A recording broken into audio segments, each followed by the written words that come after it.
Yakult sa salad? Pag natikman nyo ito, baka ito na palagi niyong ihahanda kung may okasyon. Kakaiba po ang sarap sa salad na may Yakult. Hindi na po tayo naglagay ng evaporated milk pero ang sarap pa rin. Kaya ang laki ng matitipid mo sa recipe nating ito. Ito ang salad na okay sa inyong tiyan. Okay ka ba, tiyan? At dito, maganda lang po ng 1 cup ng sago. Yung maliit po na sago ang ginamit ko dito. Pakuluan lang po ito hanggang sa maging translucent na po ang ating sago. Napakadali lang po nito maluto kasi maliit lang na sago ang ginamit natin. Ganito po ang sago pag naluto na. Ihalo lang natin ang 1 can ng creme densada. Ito ang ginamit natin kasi 2-in-1 na siya. Mas makakatipid tayo dito. Kung wala kayong creme densada, pwede naman kayo gumamit ng isang all-purpose cream at isang lata ng condensed milk. At dito, maglagay lang ng 1 liter of water. At isang pack ng yellow gulaman. Unflavored po ang ginamit natin dito. Naka-off po ang stove natin.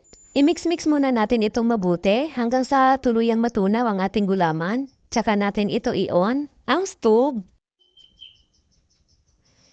I-mix-mix lang natin ito para hindi dumikit sa ilalim. At hintayin na lang natin na malapit ng kumulo. At pwede na natin ito hanguin.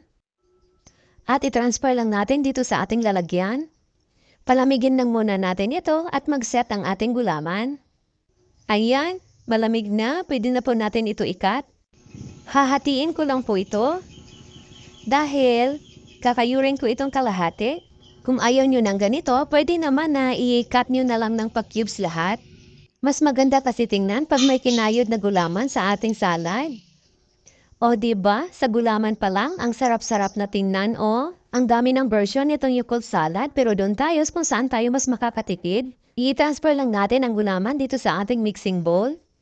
At ilagay na natin ang 2 hinog na mangga. Nakat ko na po yan ng pa-cubes. Hindi ko na ipinakita para hindi na humaba pa ang video.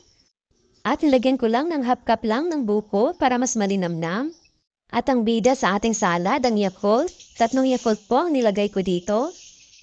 I-mix-mix lang natin itong mabuti para maghalo-halo na ang ating mga sangkap.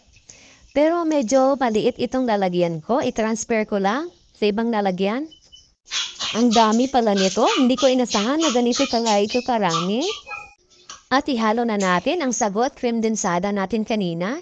Dito sa recipe natin, pampamilya na. Damay pa si kapitbahay.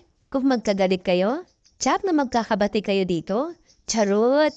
Kaya try nyo na din gumawa nitong Yakult sa salad. Kaya subukan nyo na din gumawa nitong Yakult sa salad. O diba, okay ang chance sa Yakult. Maraming salamat hanggang sa susunod po.